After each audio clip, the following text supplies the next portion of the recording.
I was sitting at my kitchen table in suburban Phoenix, Arizona, sipping my morning coffee when I saw her marching across my front lawn like she owned the place. Brenda Whitmore, the HOA president of Sunset Ridge Estates, was a force of nature in the worst possible way, with her perfectly coiffed blonde bob and that permanent expression of disapproval etched into her face like it had been carved there by a lifetime of finding fault with everything and everyone around her. She didn't knock. She never did. Instead, she pressed her face against my window and rapped on the glass with her knuckles, making me jump and spill coffee on my shirt. "Richard Vance, I need to speak with you immediately." Her voice carried through the glass like nails on a chalkboard. I set down my mug and walked to the front door, already exhausted, and it wasn't even 8 in the morning.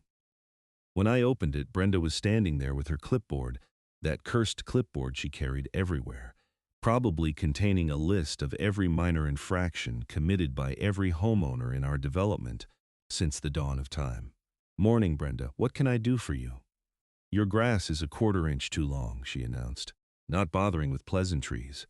According to HOA regulations, lawns must be maintained between 2 and 2.5 inches. "Yours is currently at 2.75 inches. I stared at her. "You measured my grass? It's my job to maintain property values in this community." She made a check mark on her clipboard. "You have 48 hours to remedy the situation or face a fine of $100.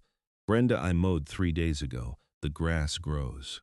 "That's what grass does. Then I suggest you mow more frequently." She turned on her heel, then paused. "Oh, and I've noticed that utility access panel in your side yard. The concrete pad is cracked and unsightly. It's an eyesore." My blood pressure spiked.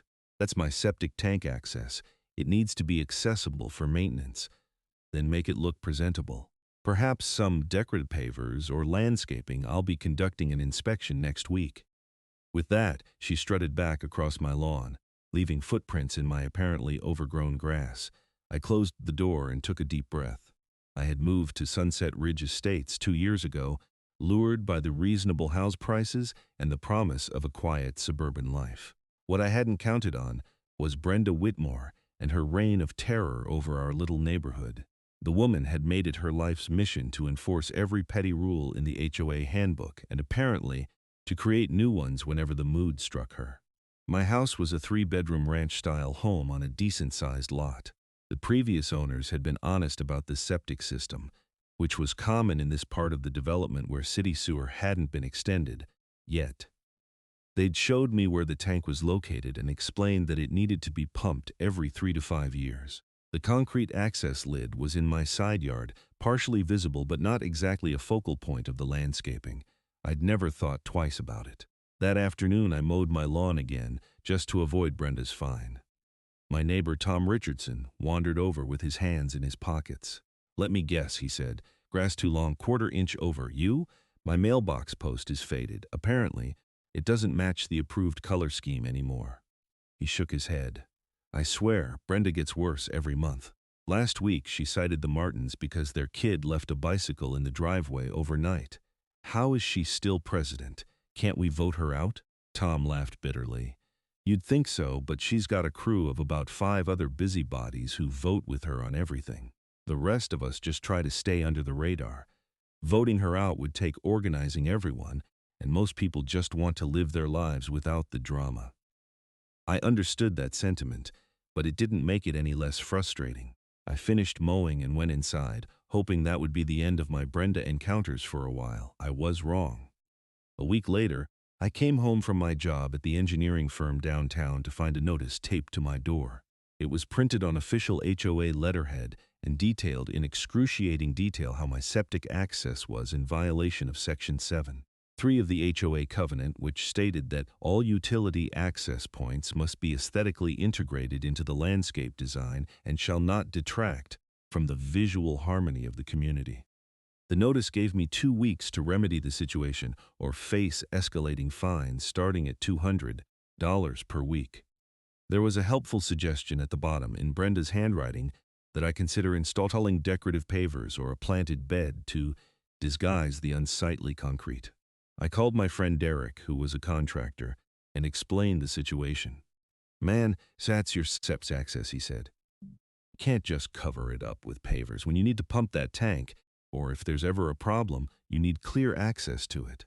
Those lids are heavy, and you need to be able to see what you're doing. Can I put something removable over it, like a decorative cover? I mean, you could, but it's adding cost and complication to something that's already designed to be functional. Septic systems aren't supposed to be pretty, they're supposed to be accessible. What's the HOA's problem anyway? I explained Brenda's obsession with appearances and property values. Derek whistled low. Sounds like a nightmare. Look, you could build a small raised bed around it with removable sections, but you're looking at a few $100s minimum, and it still might not satisfy her. I didn't have a few $100s to throw at landscaping that I didn't need or want. I worked as a structural engineer, made a decent living, but I wasn't about to waste money just to appease Brenda Whitmore's aesthetic sensibilities. Instead, I decided to attend the next HOA meeting and make my case in person. The meetings were held monthly at the community clubhouse, a building that Brenda had somehow convinced the HOA to sink a fortune into renovating 3 years earlier.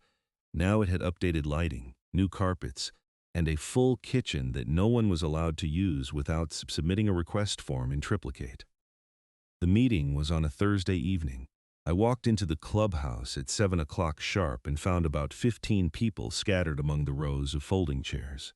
Brenda sat at a table at the front of the room with her 4-person board, Margaret Pierce, the secretary, who seemed to exist solely to nod along with everything Brenda said, Donald Kruger, the treasurer, a nervous man who looked perpetually terrified of Brenda, and Judith Hammond, the vice president, who was basically Brenda's clone but 10 years older. Meeting will come to order, Brenda announced, banging a gavel that she absolutely did not need. First order of business, approval of last month's minutes. The minutes were approved unanimously, naturally. Then came the treasurer's report, which revealed that the HOA was sitting on a healthy reserve fund of about $70,000. Then Brenda launched into new business, which primarily consisted of her reading out a list of violations she'd issued over the past month. There were 12 in total, ranging from unauthorized holiday decorations to cars parked on the street overnight to grass violations. When she got to my name, I raised my hand. Yes, Richard, she said my name like it tasted bad. I stood up. I wanted to address the violation you issued regarding my septic access. I understand the HOA wants properties to look nice, but that access point is a functional part of my home's infrastructure. It needs to remain accessible for maintenance and pumping. Then find a way to make it attractive while keeping it accessible, Brenda said dismissively. Other homeowners manage to maintain aesthetic standards. I don't see why you should be exempt. Because I'm not exempt, I'm just asking for reasonable accommodation for a necessary utility. If I cover it with landscaping or pavers, it becomes significantly more difficult and expensive to access when needed. That sounds like a personal problem, Judith chimed in. The rules apply to everyone equally. But the rule is vague, I argued. What counts as aesthetically integrated?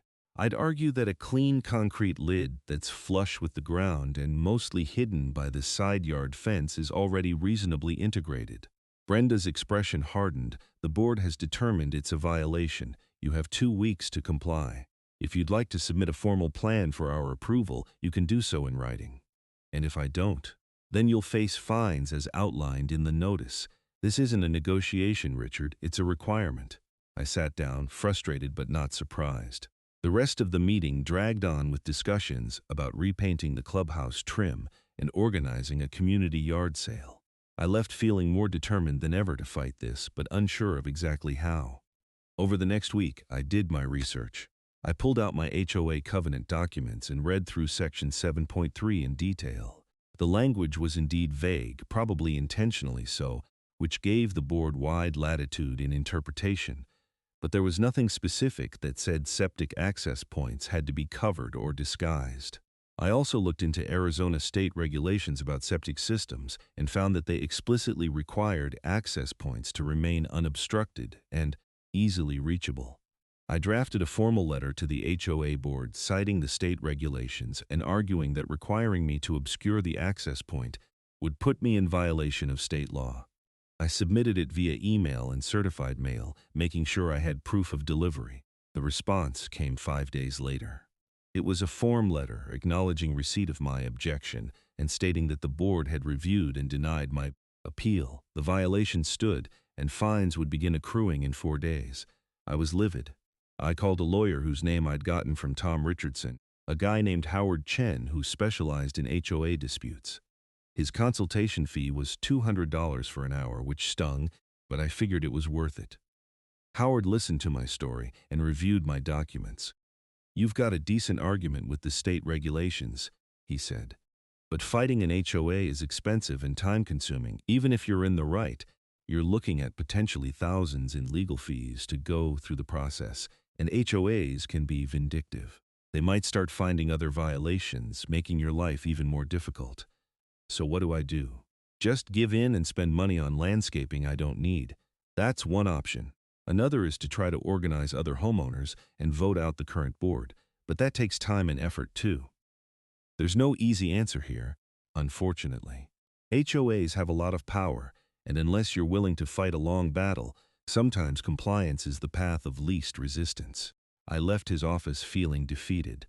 I didn't want to fight a long legal battle, but I also didn't want to reward Brenda's bullying by caving to unreasonable demands. I spent the weekend weighing my options and getting angrier by the hour. Monday morning, I woke up to my phone ringing.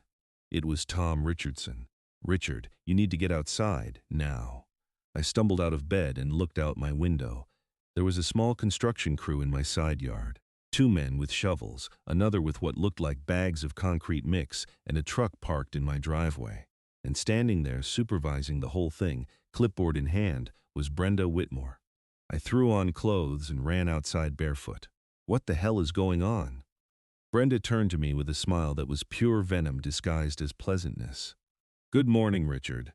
Since you failed to comply with the violation notice, and since the fines were set to begin today, the board voted in an emergency session to remedy the situation ourselves. We'll be installing decorative pavers over your septic access, and the cost will be added to your HOA account." "You can't do that. This is my property." She pulled out a sheet of paper.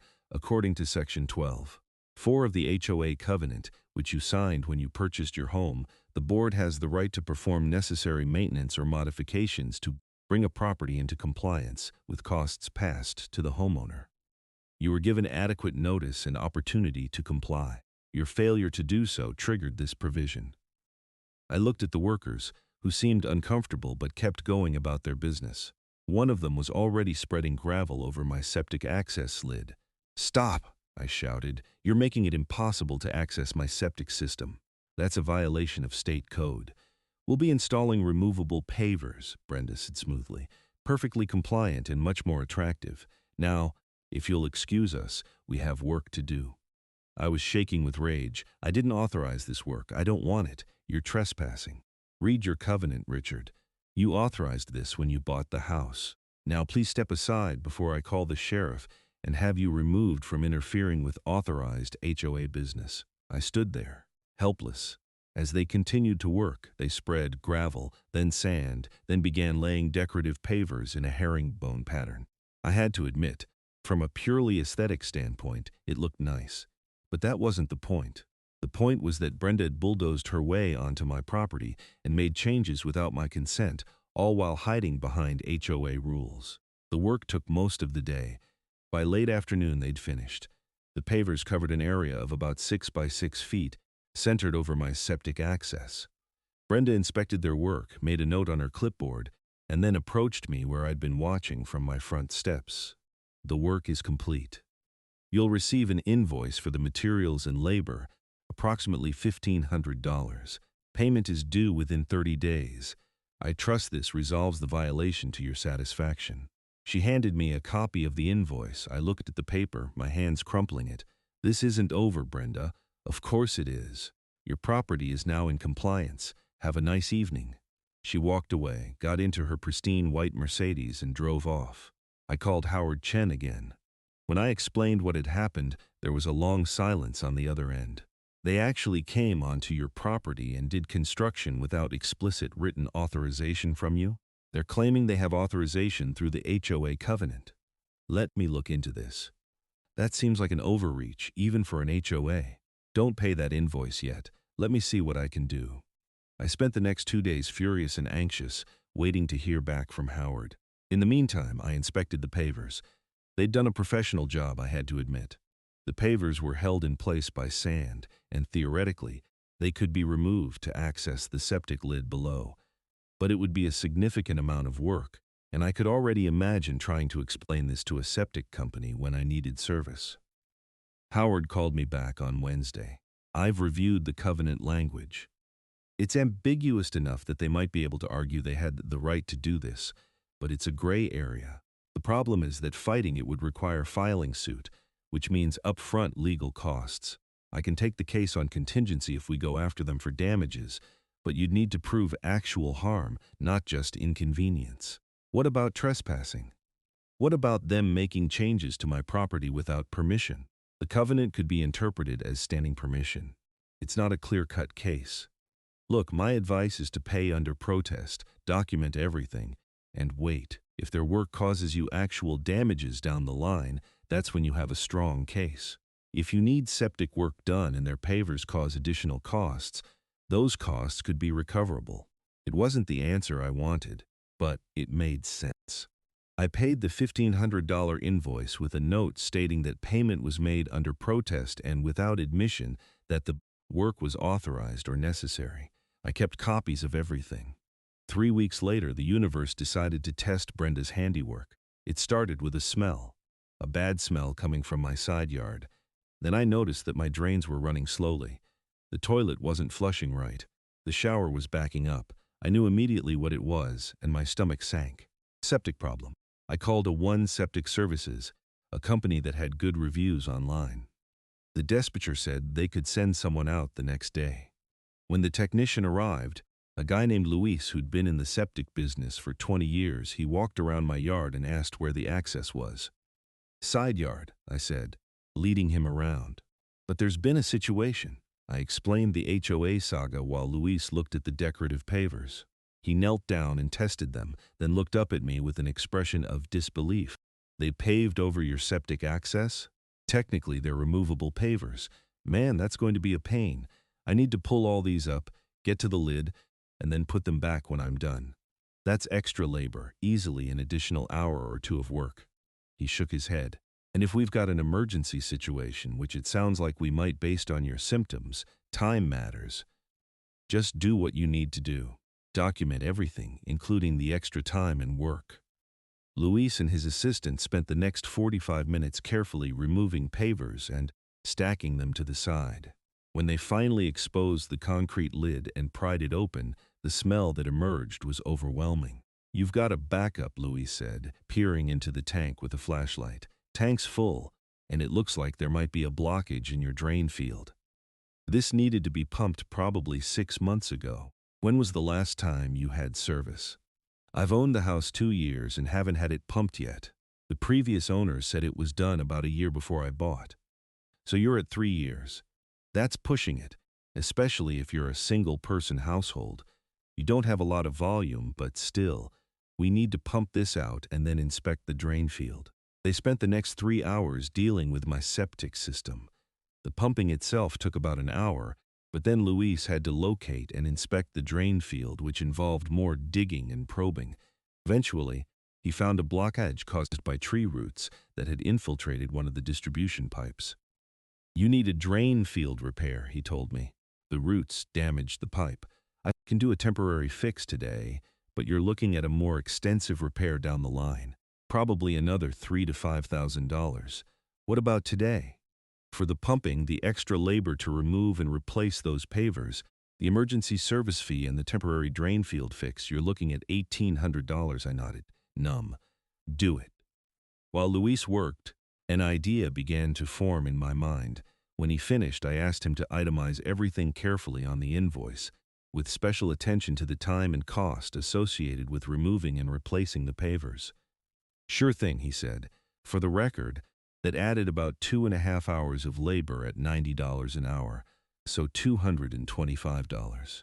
Plus the hassle factor and the delay in addressing your backup, which could have caused additional damage if we'd had to wait longer. The invoice he handed me was thorough and professional.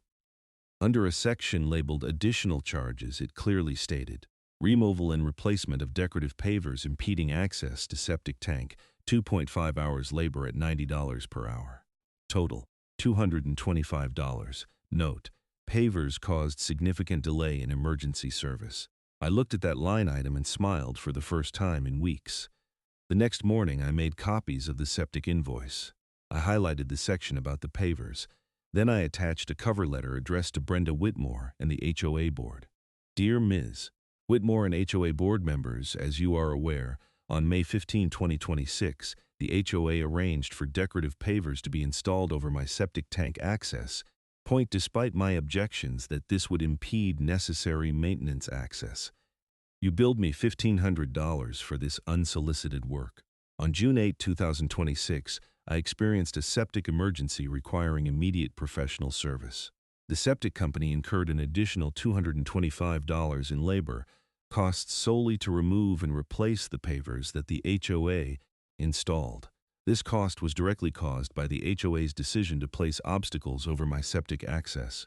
Attached is the invoice from A1 Septic Services, which clearly itemizes this additional cost. As the HOA's actions directly caused these damages, I am requesting immediate reimbursement of $225. Additionally, I am requesting reimbursement of the full $1,500 I was charged for the paver installation, as this work has now been proven to interfere with necessary maintenance, contrary to your claims that it would be perfectly compliant. If the HOA does not provide full reimbursement within 30 days, I will pursue legal action for these damages, plus the costs of legal fees and any additional damages I may have incurred as a result of the delayed emergency service. I sent this letter via certified mail and email, then I waited. For a week, there was silence. Then I received a response, not from Brenda, but from Donald Kruger, the treasurer. It was brief and bureaucratic. Dear Mr. Vance, your request for reimbursement has been received and will be considered at the next board meeting on June 28, 2026. You will be notified of the board's decision within 10 business days of that meeting. The meeting was 3 weeks away. In the meantime, I started talking to other homeowners in the development. Tom Richardson was fully on board with my fight. It's about time someone stood up to her, he said. I'm tired of living in fear of Brenda's clipboard. Through Tom, I connected with a half-dozen other homeowners who had similar grievances. There was Sarah Chen, who'd been fined because her house number wasn't exactly centered on her mailbox post. Jim and Kelly Martinez, who'd been cited for having the wrong shade of gray on their front door. The Patels, who'd been threatened with fines because their teenage son's car was too old and unsightly, even though it ran fine. Even old Mr. Fletcher, who'd lived in the development since it was built, had horror stories about Brenda's tyranny. We started meeting informally, usually at Tom's house. The consensus was clear. Something had to change. The question was how. We need to vote her out, Sarah said. The annual election is in 4 months. If we can get enough people to show up and vote, we can replace the entire board. Brenda will fight dirty, Jim warned. She's not going to give up power easily. Then we need to be organized and document everything, I said. Every unreasonable fine, every overreach, every abuse of power. We build a case and present it to the whole community. We formed a committee right there. I volunteered to be the organizer, since I was already in a fight with the HOA anyway. Sarah, who worked in marketing, offered to help with communication and outreach. Tom said he'd handle logistics and help spread the word door to door. Over the next week, we created a simple website detailing the issues with the current HOA board. We didn't name Brenda directly, trying to keep things professional, but we laid out examples of overzealous enforcement, unreasonable fines, and the need for more balanced leadership. We also created a petition calling for a special election to replace the board, which required signatures from 20% of homeowners according to the HOA bylaws. The petition gathering went faster than expected.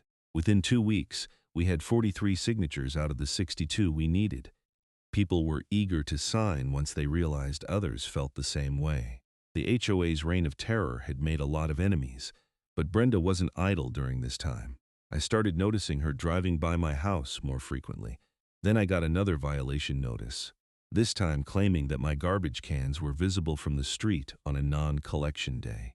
Never mind that it was 7 o'clock in the morning and I had put them out for the collection happening at 8. The notice demanded I immediately remove them or face a $100 fine. Tom got cited for having a garden hose that was the wrong color and not properly stored. Sarah received a violation for having outdoor furniture that didn't match the approved aesthetic. It was clear that Brenda knew what we were up to and was retaliating. "This is harassment," Sarah said at our next meeting. "She's targeting everyone involved in the petition." "Document it all," I advised. "Every bogus violation, every petty citation. It's evidence of abuse of power." The June 28th board meeting finally arrived. I showed up early with my documentation, including the Septic invoice and my demand for reimbursement. The meeting room was more crowded than usual, with at least 30 people in attendance. Word had gotten out that something was happening, and people were curious. Brenda called the meeting to order, her expression tight when she saw the crowd. She rushed through the preliminary business, clearly wanting to get through the meeting quickly. When we reached new business, I raised my hand. "Yes, Richard." Her voice was ice. "I'm here regarding my reimbursement request. Have you and the board made a decision?" Brenda exchanged glances with the other board members. "The board has reviewed your request and determined that the HOA bears no responsibility for costs associated with your septic maintenance. The pavers were installed to bring your property into compliance with community standards. Any costs you incurred for removal during maintenance are your responsibility as a homeowner." "But the pavers directly caused those costs," I argued. "They created an unnecessary obstacle to accessing my septic system. The septic company had to spend over 2 hours removing and replacing them, time they could have spent actually fixing my problem." "The pavers are removable, as we discussed," Judith interjected. "That's the accommodation for maintenance access. Removable doesn't mean free or convenient to remove," I shot back. "It cost me $225 in additional labor. Labor that wouldn't have been necessary if the HOA hadn't forced unwanted improvements on my property in the first place." "The board's decision is final," Brenda said. "Your request is denied. Now, moving on to—" "I'm not done." I stood up. "Since the board refuses to accept responsibility for damages directly caused by its actions, I'll be filing a small claim suit against the HOA for reimbursement. Additionally, I'll be seeking the full $1,500 I was charged for the paver installation, which I never authorized and which is now proven to be detrimental to necessary maintenance." Brenda's face turned red. "You can't sue the HOA. You agreed to binding arbitration when you purchased your home. Actually, I can sue for damages under $10,000 in Arizona Small Claims Court," I said. Howard Chen had confirmed this during my last call with him. "The arbitration clause doesn't apply to small claims. I'll see you in court, Brenda." The room buzzed with whispered conversations. I sat down, my heart pounding but feeling more confident than I had in weeks. Brenda tried to regain control of the meeting, but the damage was done. Other homeowners started raising their hands, asking questions about the board's authority, about the reimbursement process, about why so many petty violations were being enforced. The meeting devolved into chaos, with Brenda eventually banging her gavel and declaring the meeting adjourned 30 minutes early. As people filed out, several came up to me to express support. Mr. Fletcher, who had to be in his 70s, patted me on the shoulder. "About time someone stood up to that woman," he said. "I've been dealing with her nonsense for 5 years. You need any help with that lawsuit, you let me know. I've got plenty of documentation of my own." Filing the small claims suit was surprisingly straightforward. I went to the Maricopa County Justice Court, filled out the necessary paperwork, paid the filing fee, and submitted my claim for $1,725, representing the $1,500 paver installation plus the $225 additional septic service cost. I also requested reimbursement of the filing fee and service costs. The court date was set for August 15th, about 6 weeks away. In the meantime, the petition drive continued. We reached our target of 62 signatures and submitted the petition to the HOA board, formally requesting a special election. According to the bylaws, the board had to schedule the election within 90 days. Brenda's response was to challenge the validity of the petition. She claimed that some signatures were fraudulent, that some signers weren't current on their HOA dues, and therefore couldn't participate in HOA, business, and that the petition format didn't meet the technical requirements outlined in the bylaws. We'd anticipated this. Sarah had been meticulous about following the petition requirements, and we had clear documentation that every signer was a homeowner in good standing. We filed a counter-response, and the whole thing turned into a bureaucratic nightmare of claims and counterclaims. While this battle raged, my small claims court date approached. Howard Chen had offered to attend with me as support, though I'd be representing myself as required in small claims court. We prepared thoroughly, organizing all my documentation into clear exhibits. The initial violation notice, my protest letter, photos of the septic access before and after the pavers, the invoice from the HOA for paver installation, my payment under protest, the septic service invoice with the highlighted additional charges, and correspondence showing the board's refusal to reimburse. The night before the court date, I barely slept. I kept rehearsing my arguments, imagining questions the judge might ask, worrying that I'd forgotten something crucial. The morning of August 15th was blazing hot, typical for Phoenix in summer. I put on my best business clothes and drove to the courthouse. Howard met me outside, and we went through security together. "Remember," he said, "stick to the facts. Be respectful but firm. You've got a strong case. The invoice from the septic company is your smoking gun." Small claims court was less formal than I'd expected. The courtroom was small, with simple benches and a raised desk for the judge. Brenda arrived with Judith Hammond, both dressed professionally. Brenda carried a large binder, no doubt filled with every rule and regulation she could cite in her defense. Our case was third on the docket. We sat through two other disputes, one about a car sale gone wrong and another about unpaid rent. Then the clerk called Vance v. Sunset Ridge Estates Homeowners Association. We approached the front. The judge, a middle-aged woman named Judge Patricia Hernandez, reviewed the file briefly. "Mr. Vance, you're claiming damages from the defendant HOA for costs associated with septic system access. Please present your case." I took a deep breath and began. I explained the initial violation notice, my objections that the septic access needed to remain unobstructed, the HOA's decision to install pavers without my explicit consent, and then the septic emergency that required those pavers to be removed at additional cost. The key issue, Your Honor, is that the HOA created an unnecessary obstacle that directly resulted in additional costs when I needed emergency septic service. The septic company's invoice clearly shows $225 in additional labor solely for removing and replacing the pavers. This cost wouldn't have existed if the HOA hadn't installed the pavers over my objection.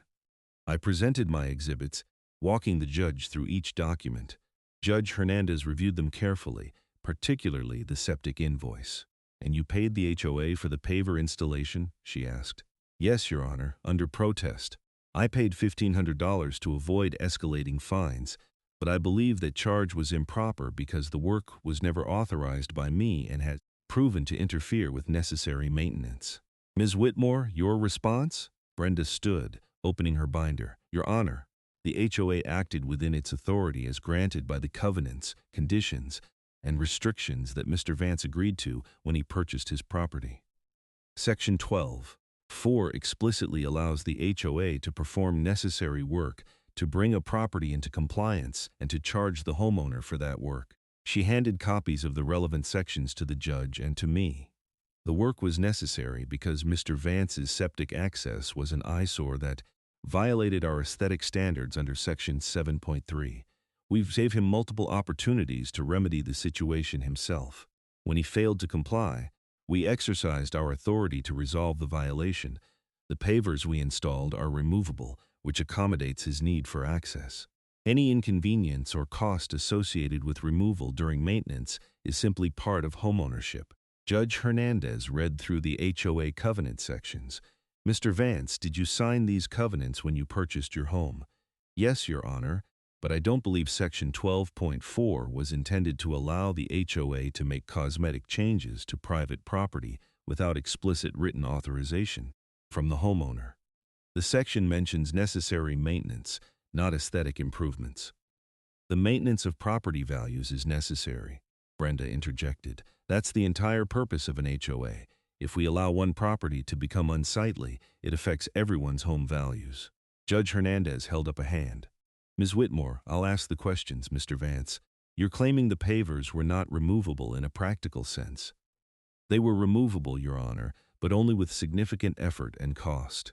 The septic company had to spend 2.5 hours of labor time to remove them, access the septic tank, complete the necessary work, and then replace them.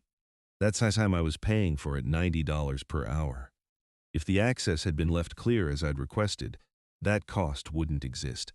And you're seeking reimbursement for both the installation cost and the removal cost? Yes, Your Honor. The $1,500 because the work was never properly authorized and has proven detrimental, and the $225 for the direct additional costs incurred as a result of the pavers. The judge turned back to Brenda. Mrs. Whitmore, does the HOA have any evidence that Mr. Vance's septic access, prior to the paver installation, actually violated community standards in a way that affected property values? Brenda hesitated. It was unsightly. The concrete lid was visible and cracked. Was it a safety hazard? Not as such, but was it creating actual problems for neighbors or the community? It was aesthetically displeasing and violated our standards. Judge Hernandez made a note. I'm going to take a brief recess to review these documents. Please remain available.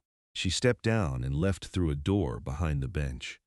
Brenda and I didn't speak to each other. We waited in tense silence for about 15 minutes until the judge returned. I've reviewed the covenants and the evidence presented, Judge Hernandez said. Here's my ruling. While the HOA does have authority under Section 12.4 to perform certain maintenance work, that authority is not unlimited. The language necessary maintenance implies work that addresses actual problems, defects, or hazards, not merely aesthetic preferences. Brenda's expression tightened. Mr. Vance's septic access, while perhaps not the most attractive feature, was functional and not creating any genuine problems. The HOA's decision to install decorative pavers was cosmetic and not strictly necessary. Furthermore, Mr. Vance specifically objected and warned that the pavers would interfere with maintenance access. Events proved him correct. The judge looked directly at Brenda. The septic service invoice clearly shows additional costs directly attributable to the pavers. Those costs were foreseeable and preventable. The HOA created an unnecessary obstacle and is therefore responsible for the damages that resulted. I felt a surge of relief and vindication. I'm awarding Mr. Vance $225 in damages for the additional septic service costs. However, I'm not awarding the full $1,500 for the paver installation itself. Mr. Vance did sign the covenants, and while the HOA's interpretation was overly aggressive, it wasn't entirely outside the scope of their authority. The pavers remain in place and are functional, even if inconvenient. That was fair, I thought. I hadn't really expected to recover the full $1,500. I'm also awarding Mr. Vance his filing fees and service costs, bringing the total judgment to $293. The HOA is ordered to pay this amount within 30 days.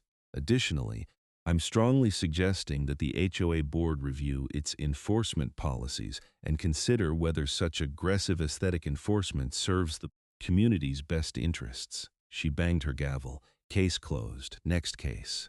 Brenda's face was purple with rage, but she couldn't say anything. We filed out of the courtroom, and once we were in the hallway, Howard Chen gave me a fist bump. Not bad. You didn't get everything, but you got vindication and you made your point. Plus, you've got a court ruling saying the HOA overstepped. That's worth more than the money. I agreed. The ruling sent ripples through Sunset Ridge Estates.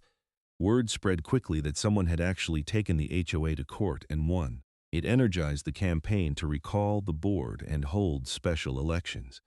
More homeowners started speaking up about their grievances, and attendance at HOA meetings increased dramatically.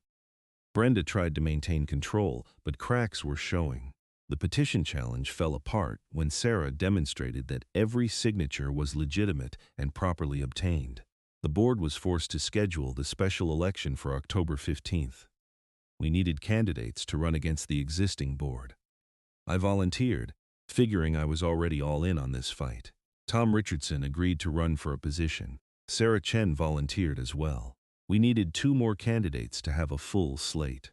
Jim Martinez stepped up, and finally, after some convincing, Mrs. Linda Foster, a retired teacher who'd lived in the development for a decade, agreed to run. The campaign was surreal. We were running for unpaid volunteer positions on an HOA board, but it felt like a political campaign for real office. We created flyers outlining our platform, reasonable enforcement of necessary rules, transparency in decision-making, respect for homeowners' property rights, and an end to petty citations over minor aesthetic issues. Brenda's slate, unsurprisingly, doubled down on maintaining property values and keeping standards high. She and her allies implied that our slate would lead to the neighborhood falling into disrepair and chaos.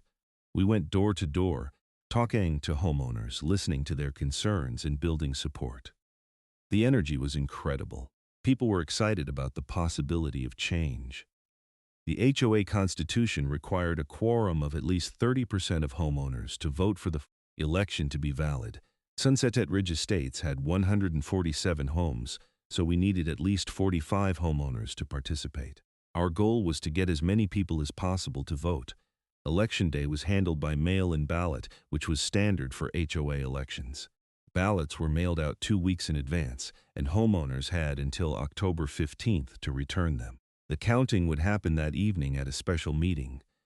The tension during those 2 weeks was excruciating.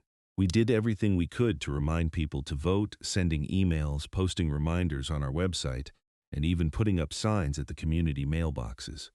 On October 15th, the clubhouse was packed. Nearly 80 people showed up to watch the ballot counting, the largest turnout for any HOA event in the development's history.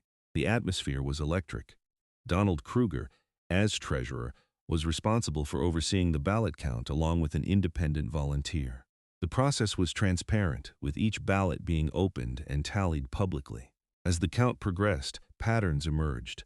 Our slate was winning, and it wasn't even close. The mood in the room shifted from nervous anticipation to barely suppressed celebration. When the final tally was announced, the results were decisive. For President, Richard Vance, 72 votes, Brenda Whitmore, 31 votes, for the 4 board positions. Tom Richardson, Sarah Chen, Jim Martinez, and Linda Foster all won by similar margins. Brenda's entire slate was defeated. The room erupted in applause. People were hugging, shaking hands, celebrating like we'd just won a major election. In a way, we had. We'd taken back control of our community from a tyrannical board that had forgotten it was supposed to serve homeowners, not rule over them. Brenda stood stiffly through the announcement, her face a mask of barely controlled fury. When the formal part of the meeting ended, she gathered her materials and walked out without speaking to anyone. Judith Hammond and the rest of the old board followed her like a funeral procession. The transition of power was scheduled for the next regular board meeting in November. In the meantime, our new team got to work planning our approach. We wanted to strike a balance, maintaining reasonable standards while ending the petty tyranny that had defined the previous board's tenure. Our first official meeting as the new board in early November was packed with homeowners curious about what would change. I opened the meeting, feeling the weight of responsibility but also excitement about the possibilities. First, I want to thank everyone who voted and who supported change in our community, I began. This board is committed to serving all homeowners fairly and reasonably. We're going to review every standing violation and citation to determine which are legitimate and which are petty or unreasonable. If you received a violation that you believe was unfair, please submit a written appeal to the board, and we'll review it. The response was immediate. Over the next 2 weeks, we received 43 appeals of various violations.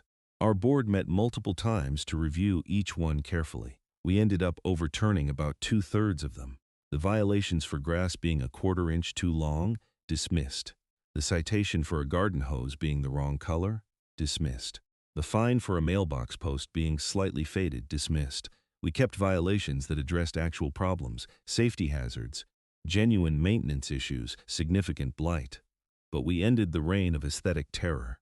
We also reviewed the HOA budget and found that Brenda had been spending money on unnecessary consultant fees and clubhouse upgrades that few people used or wanted. We redirected some of that money into necessary infrastructure maintenance like fixing the development's aging streetlights and repairing common area drainage issues. As for my septic access, one of my first acts as president was to officially recognize that functional utility access points should remain unobstructed. I didn't immediately remove the pavers from my own property, though, because that would have looked self-serving. Instead, I waited 3 months until the spring, and then I quietly had them removed and donated to a community garden project. The concrete septic lid sat there, accessible and functional, exactly as it should be. Brenda's payment of the court judgment took the full 30 days, and she tried to delay even then. But the money eventually came through, and I framed the check before depositing it. It hung in my home office as a reminder that standing up to bullies, even bureaucratic ones, was worth the effort. The story of our HOA revolt became somewhat legendary in the area. I did an interview with a local Phoenix news station about HOA reform, and the piece went viral locally. Other neighborhoods dealing with similar issues reached out asking for advice on how to organize and create change. Life in Sunset Ridge Estates improved dramatically. Without the constant threat of petty violations, people relaxed. Neighbors talked to each other more. The community felt like a community again rather than a police state. Brenda herself became something of a recluse. She stopped attending HOA meetings, even though homeowners were always welcome to attend. A few times I saw her driving past my house, and I wondered if she was checking to see if my grass was too long or if my septic access was exposed. But she never stopped, never said anything. She'd become irrelevant, and I think she knew it. About 6 months into my tenure as HOA president, I got a call from a woman named Patricia Donovan. She was considering buying a house in Sunset Ridge Estates and had heard about our HOA issues and reform. She wanted to know if the neighborhood was a good place to live. It is now, I told her honestly. We had some problems with overzealous enforcement, but the community came together and made changes. Now we focus on actual issues that matter and treat homeowners like partners, not subjects. I think you'd be happy here. She ended up buying a house 2 streets over from mine. At the next HOA meeting, I saw her in attendance, and afterward she came up to me. I wanted to thank you, she said. I almost didn't buy here because of the HOA reputation. But after researching what you and the others did, I felt confident that this was a community that stood up for what's right. That matters to me. It mattered to me too. The whole experience had taught me that standing up to injustice, even in something as mundane as an HOA dispute, was worthwhile. It had cost me time, money, stress, and countless hours of frustration. But it had also brought a community together and created real change. My septic system never gave me problems again. I had it inspected regularly and pumped on schedule. Luis from A1 Septic Services became my go-to guy for any plumbing or septic issues, and he always got a kick out of the story of the pavers. Man, that was the craziest service call I've ever had, he told me during one routine inspection. I've been doing this for 25 years, and I've never seen an HOA literally pave over someone's septic access. That was wild. It was a learning experience, I said diplomatically. Well, it's clear now, easy to access the way it should be. Tom Richardson, Sarah Chen, and I remained close friends, bonded by our shared experience of the HOA wars. We'd meet up for beers sometimes and joke about the absurdity of it all, about measuring grass height and forbidden garden hose colors and the great septic access crisis of 2026. You know what's funny? Tom said one evening as we sat on his back patio, we probably all learned more about HOA law and community organizing than we ever wanted to know. But it was worth it. It was definitely worth it, Sarah agreed. My neighbors actually talk to me now without looking terrified that I'm going to report them for something. That's a big improvement. To standing up to HOA tyrants and living to tell the tale. They clinked bottles with me, and we drank to that. Running an HOA board, I learned, was actually a lot of work when done properly. It wasn't just about enforcing rules, it was about maintaining infrastructure, managing budgets, organizing community events, and addressing homeowner concerns. Our board took the responsibility seriously, but also tried to keep it in perspective. We were managing a residential development, not governing a nation. Common sense and basic decency went a long way. We implemented new policies to prevent future abuses of power. All violation notices now had to be approved by a majority of the board, not just the president. Homeowners had a clear appeals process with defined timelines. The board had to provide detailed justification for any expenditure over $500, with homeowner input for larger projects. We created term limits so no one person could dominate the board for years on end. The changes weren't revolutionary, but they were necessary. They created checks and balances that prevented any single person from wielding the kind of unchecked power that Brenda had enjoyed. One of the most satisfying moments came about a year after the election. The community held its annual yard sale, and the turnout was incredible. Families set up tables in their driveways, kids ran around playing together, neighbors chatted and laughed. It felt alive in a way it hadn't before. I was manning my own table, selling off some old books and tools I didn't need, when Mr. Fletcher walked by. "This is nice," he said, gesturing at the scene. "Reminds me of how this place used to be before, all the nonsense started. People enjoyed living here. You brought that back." "We all brought it back together," I said. "I just helped organize it. Don't sell yourself short, son. You stood up when it mattered. Not everyone does that." His words stuck with me. Standing up had been hard and scary and expensive, but it had mattered. The legal fees, the stress, the time invested, all of it had been worth it for the simple pleasure of living in a community where people treated each other with respect and common sense prevailed over petty tyranny. My house, with its accessible septic tank lid, sitting plain and functional in the side yard, stood as a monument to that principle. Function over form, substance over style, rights over regulations, and if Brenda Whitmore ever drove by and saw that exposed concrete lid, I hoped it reminded her of the day she learned that homeowners weren't subjects to be controlled, but people deserving of respect and autonomy. The whole experience changed how I viewed community involvement. I'd always been someone who kept to myself, focused on work and personal life without getting involved in local affairs. But after the HOA battle, I realized that engagement mattered. Showing up mattered. Speaking up mattered. I served 2 years as HOA president before stepping down to let someone else take the role. The transition was smooth, and the new president, a retired engineer named Marcus Townsend, continued the policies we'd established. The board remained functional and reasonable.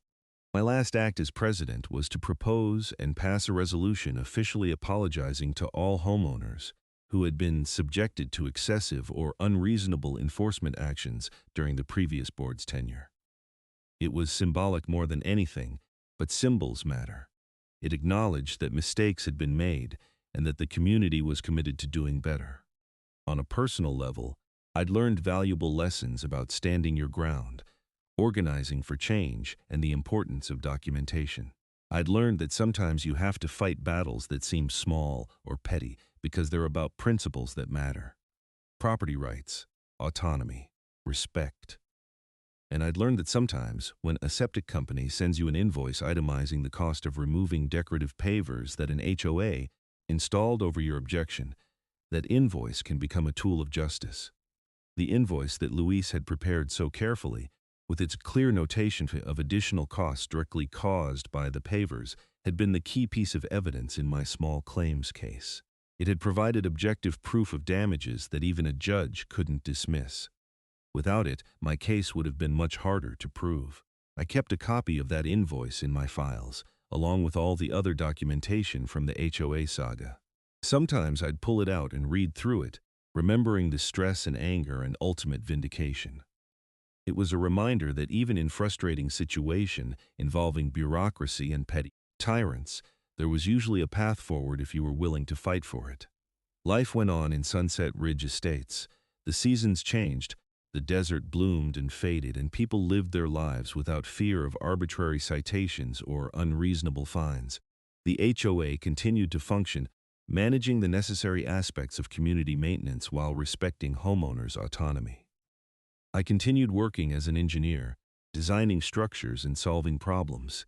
The skills I used in my professional life, breaking down complex issues into manageable components and finding practical solutions, had served me well in the HOA battle too. Tom Richardson ended up serving on the HOA board for 4 years before moving to Colorado for a job opportunity. Sarah Chen took over as president after Marcus Townsend's term ended and did an excellent job. The community continued to thrive under competent, reasonable leadership. As for Brenda Whitmore, I heard through the neighborhood grapevine that she eventually sold her house and moved to a different development, supposedly one with even stricter HOA rules. I wish those homeowners luck dealing with her. Some people never learned.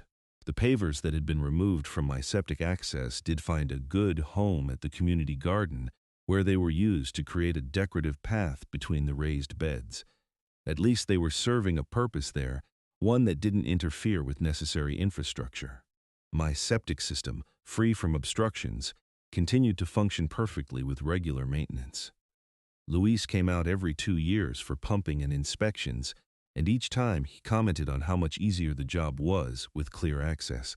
"You know, that whole situation really was crazy," he said during one visit, 3 years after the original incident. I've told that story to other customers who are dealing with HOA issues. It's a good reminder to document everything and stand your ground when you're in the right.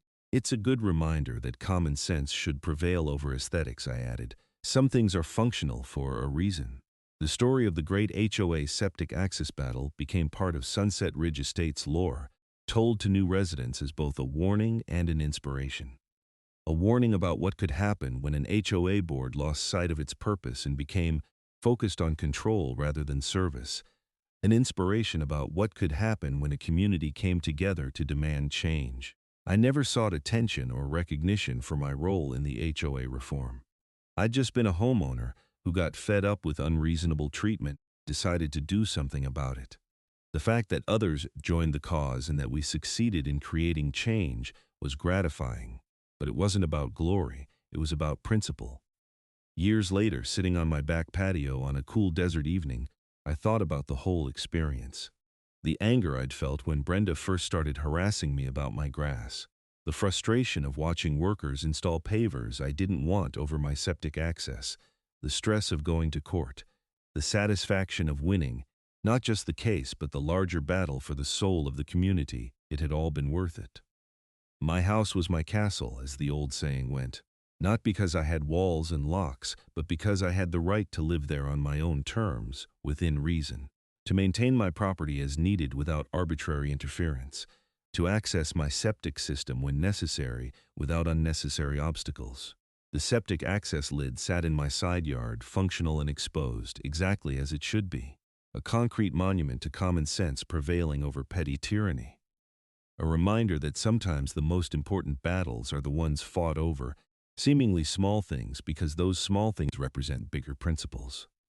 Property rights, personal autonomy, the right to be left alone when you're not harming anyone. These were American values, even in the mundane context of a suburban HOA dispute. And sometimes, when an HOA Karen paves over your septic access, the plumber's invoice really does go straight to her, courtesy of a small claims court that recognizes injustice when it sees it.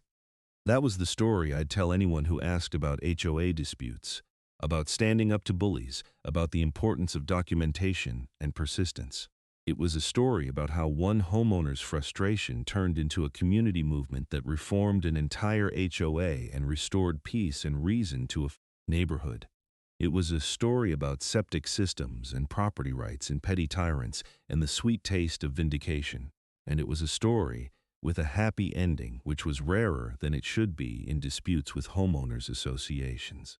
I took a sip of my drink and watched the sun set over the Arizona desert, painting the sky in shades of orange and purple. Somewhere in the development, people were living their lives, secure in the knowledge that their HOA was there to help, not harass, that their property was truly theirs, that common sense and decency still mattered. All because someone decided that paving over a septic access was a bridge too far and had the documentation, determination, and support to fight back. The plumber's invoice had gone straight to the HOA Karen, and justice, however small and mundane, had been served. That was enough.